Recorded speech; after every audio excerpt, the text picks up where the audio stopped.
Hello and welcome to Arizona and Me. I'm Cary Pfeffer. Today I needed to make sure that I looked my best because our topic for today's program is Dress for Success Phoenix, an organization that if you do not know about them, I think you'll be fascinated to hear their story and the kind of work that they specifically focus on. Again, we'll look our best today during the program. We want to introduce you to the CEO of Dress for Success Phoenix. That's Tamala McBath, as well as Heidi Hamer. Heidi is the Director of Operations and Volunteer Services. We are delighted to have both of you with us. And I'll start with you, Tamala. Talk a little bit about, for somebody who is not familiar with Dress for Success Phoenix, maybe they remember the book from way back when that had that title. Certainly put front and center the idea that we can put our best foot forward when we understand sort of the subtleties of looking your best and putting your best foot forward with the way you present yourself.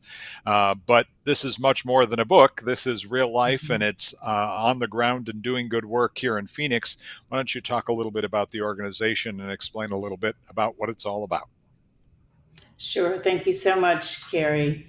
Dress for Success is actually a worldwide organization, and Dress for Success Phoenix, is one of 144 affiliates around the world. We actually are in 22 countries, believe it or not. So we are a global organization.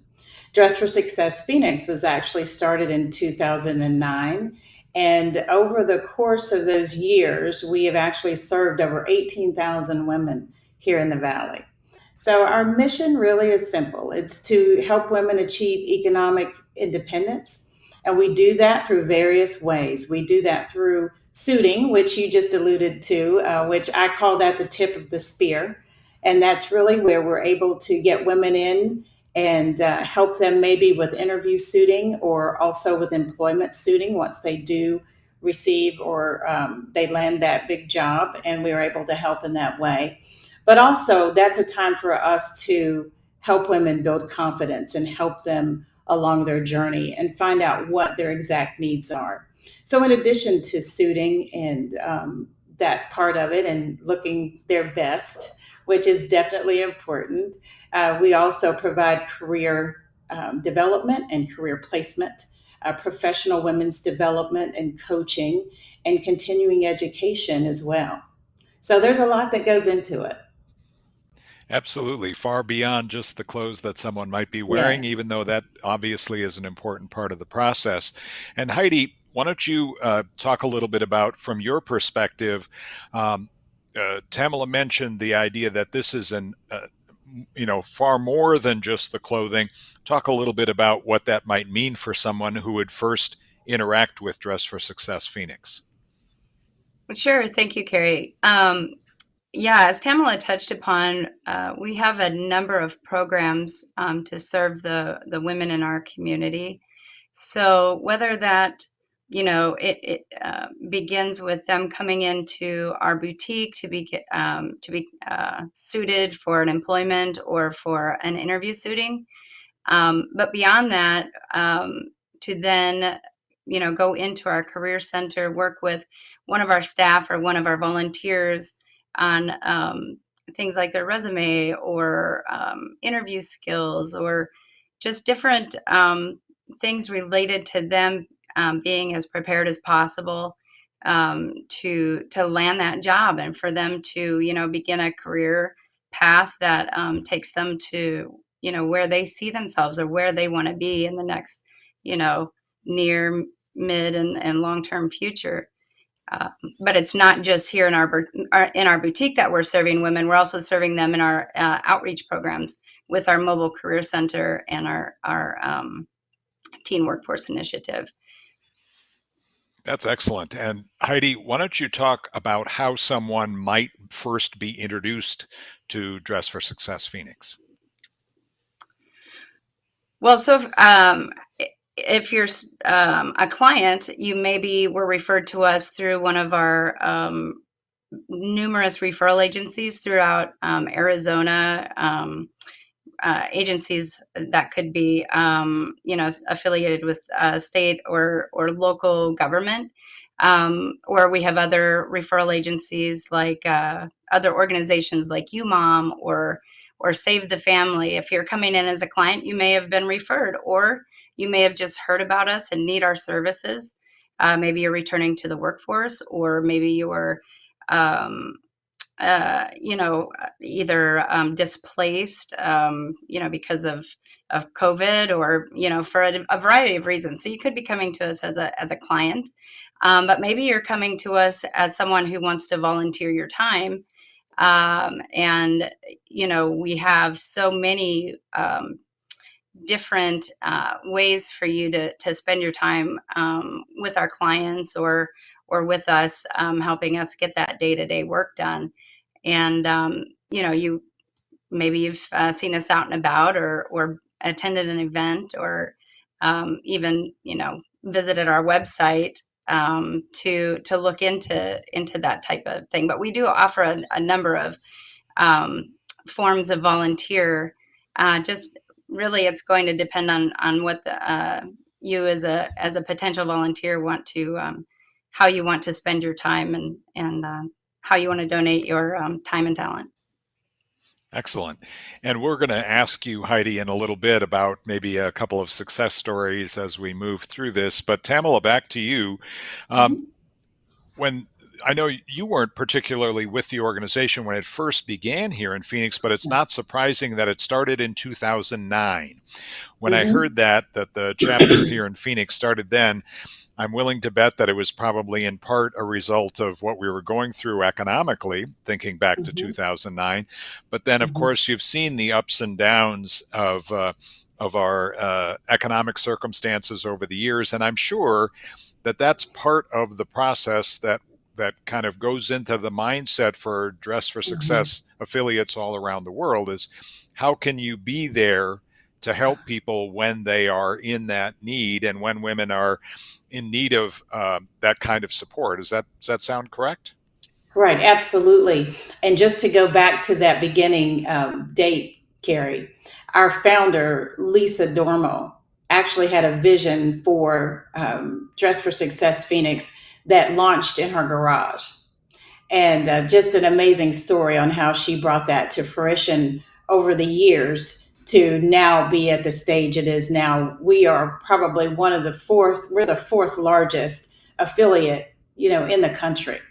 And so it's just amazing what has been done over that period of time and all of the work that has gone into this. So, yes, I come to Dress for Success with a business strategy, operational background in healthcare and other industries. And so I think that it helps me to bring a different perspective into how we move the organization forward, and also how we answer those questions that you just addressed with corporations and the need for employment and employees at this point.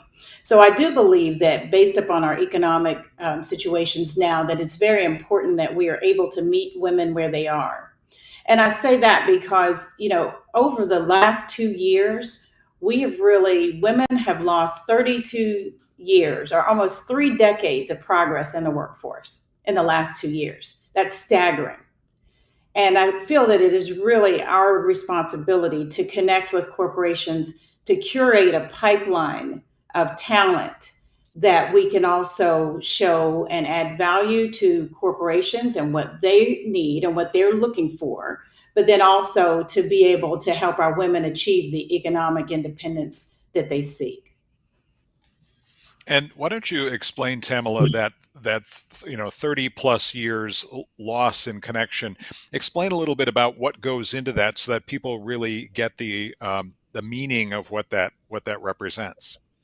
Well, because as you probably know, women, we bore the brunt of COVID, as caregivers, as moms, as frontline workers, and our women of color who were often unable to work from home.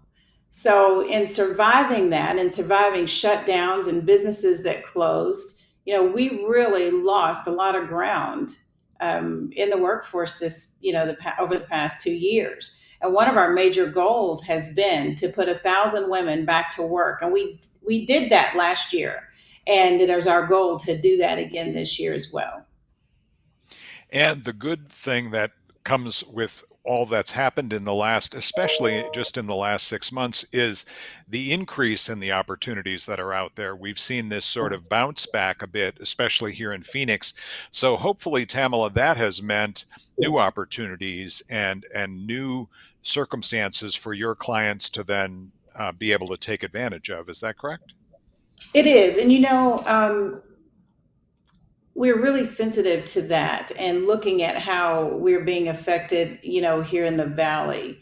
Because for women, it's not just about getting a job. There are plenty of entry level jobs out there. You're seeing all the same headlines that I'm seeing, Cary.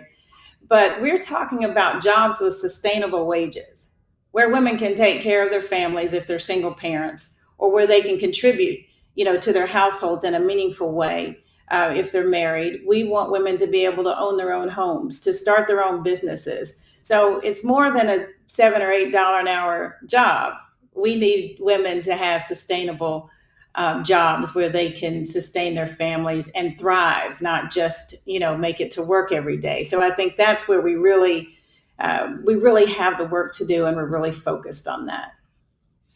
Excellent point. And Heidi, turning to you now, why don't you tell us a little bit about maybe a success story or two? Because it's important for people to realize that there's a bit of a track record here that you want to Mhm. maintain, and that you've learned some things as an organization as you've gone through this to be able to help people. But talk a little bit about maybe a couple of success stories that people will understand and be able to connect with. Sure, I'd be happy to. I have one actually on the front of my mind. Is she was a guest speaker at our event this past weekend that we had. And just a little bit about this woman. She came to us initially, it's been several years ago, over 5, and she came as a client that was needing our services to find a job. She was working paycheck to paycheck, basically. And through our suiting, through our career services and development, she was able to find a job that wasn't paying minimum wage, and also offered her the potential to advance, right? And so she landed the jobs. She also joined our professional women's group, which is really the support for our women who are employed, and will continue to provide support services like financial literacy, or things within their organization on how to ask for raises, or how to follow a career path to achieve the goal that you want to achieve, or health and wellness, just a variety of things. So she joined this organization, and through that was advancing in her career. And no longer is she supporting her children paycheck to paycheck. I mean, she's been seeing quite a lot of success. Actually, she was able to complete her undergraduate degree, and we recently just hired her on here as our outreach and mobile career center manager. So that's an example, I think, where you take a client who has spent, many years with us in our pre-employment, employment, and in our professional women's group. And, not only is she surviving, but she's thriving, and really just has the sky's the limit, for her and her career. And we're very excited to have her here as one of our new staff members. So that's Excellent. one. But there are so many. There's a gentleman, a young man actually, that I met, who was for a time homeless in his car, him and his family. And as I kind of briefly touched on, we have a program called the Teen Workforce Initiative, and he was able to attend um, our class. We offer a curriculum to young men and young women ages 16 to 24, and we partner with St. Joseph the Worker, another wonderful organization here in the Valley, who, similar to how we serve our clients who are women, they serve men in a very similar way. So we've partnered with them, but he was, homeless, living in his car with his family, to now, he was able to be guided in his very early on in his young working life to a company that he has a great future with. He is not homeless. He has his own apartment, and just a completely different outlook on life. And because of the work that, St. Joseph the Worker and Dress for Success are able to do out in the community, he was a beneficiary of that. And it's just a really wonderful story. But that's just a Very couple of good. examples, but there are many. Absolutely. And Tamala, why don't you mention the website so let us know where people can get additional information, and then talk about some of the conversations that you're having now, because there's a need for well-trained employees. There's that realization within the business community that, wow, more needs to be done to prepare people to be successful. Talk a little bit about how you're out there having those conversations in order to continue the organization and helping people moving forward. Right. And you can reach us at phoenix.dressforsuccess.org on the web and find our website. We also are on Instagram, Facebook, and LinkedIn as well. So any of those sites, please look us up and join and support us. We would really appreciate that going forward. It's been my responsibility, I feel, Cary, since starting in November to curate and develop relationships with area corporations, because we find corporations have needs too, and not just employment. And sometimes we have corporations who will refer their employees to us for additional training, for additional support with suiting and clothing. Maybe they didn't have that going in and they need that. So we want corporations to know that we're available to them and to HR departments as well, and recruiters for those reasons. But I think what is most important, and what I'm hearing from the corporations that I'm meeting with, is that they need day one ready employees.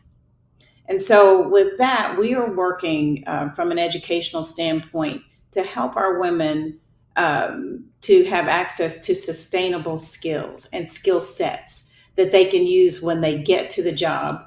And, we're working with major corporations on what the needs are so that we curate it. Maybe it's for the tech industry, maybe it's for communications industry, also for healthcare, so that when we have women, that we are working with come with those skills, then we can better guide them and we can also meet the needs that the corporations have. And what kind of feedback are you getting, Tamala? Like, just maybe list off a couple of things that they're telling you they'd love to see their employees be ready with on day one. Absolutely. Mostly, you would be surprised, but soft skills are very important. So we're still hearing about customer service and the ability to work externally and outward facing roles. That's very important. Sales is also very important. From the healthcare standpoint, we know what's happened to our healthcare industry over the past 2 years. And as a veteran in healthcare, it's been painful to watch. But I do feel that we are able to not only recruit, but to help with training and confidence for people to go back into the healthcare industry as well. There are still people that want to serve and want to be a part of the care of our nation, and I think that's very important. But then also, we help women in manufacturing. We don't just do your typical suiting. We keep steel-toe boots on hand. We have scrubs. We have aprons for those in the baking industry. So we pretty much cover the gamut.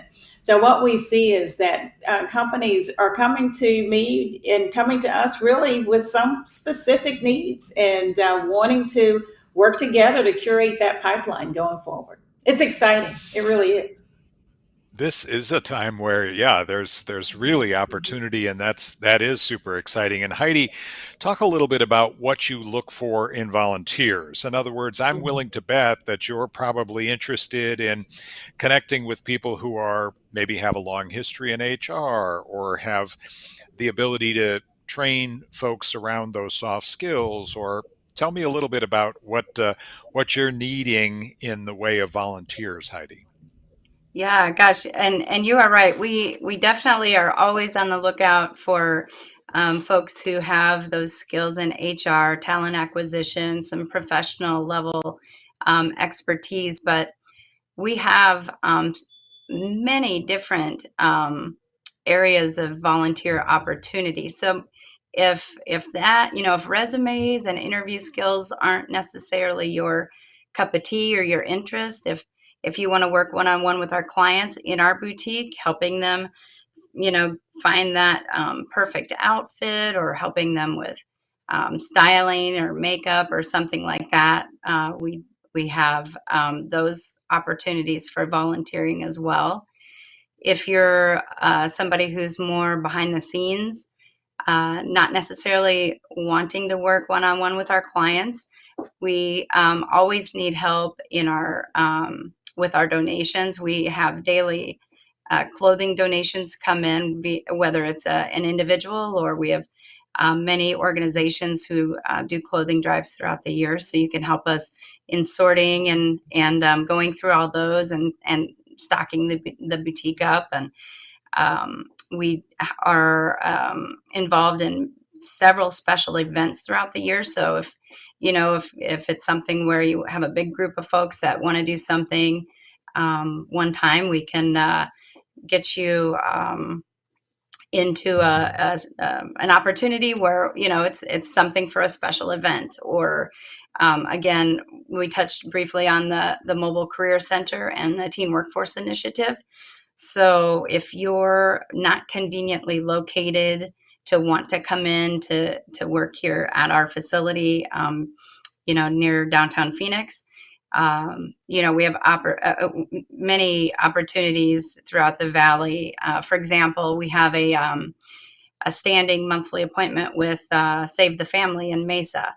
So if that's your area of the valley and you want to volunteer for something like that, then we'd love to have you. And we also offer some virtual volunteering opportunities as well, because we know many of you are working and maybe it's not convenient to your work schedule to come in during our operating hours. So we do have a few virtual opportunities with related to our career center and being able to work with clients one-on-one via Zoom or something like that. So really, it just depends on what your where your heart is and how you want to spend your time with us.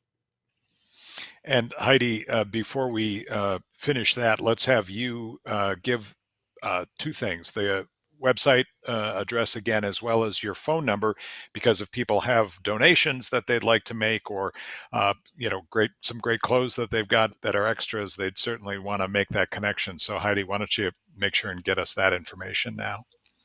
Yeah, our website is phoenix.dressforsuccess.org.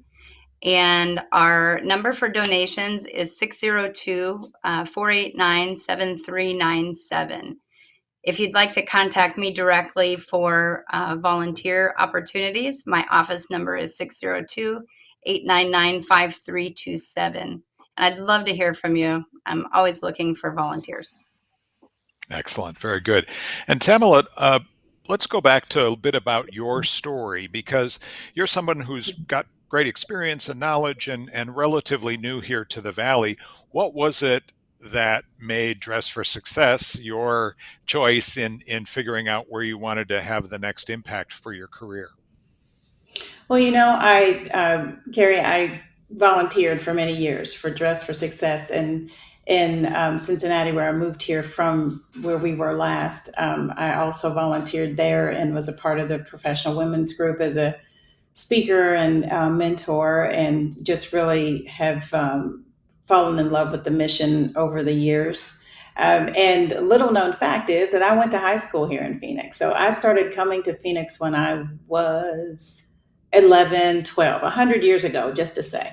But have been, just attached to the Valley ever since then. Went back east to go to college, where my family lived. But I do have a connection here to the Valley, and I do feel honored to be back and to be able to bring, skills, or to be able to benefit the women here in the Valley. Just really means a lot to me.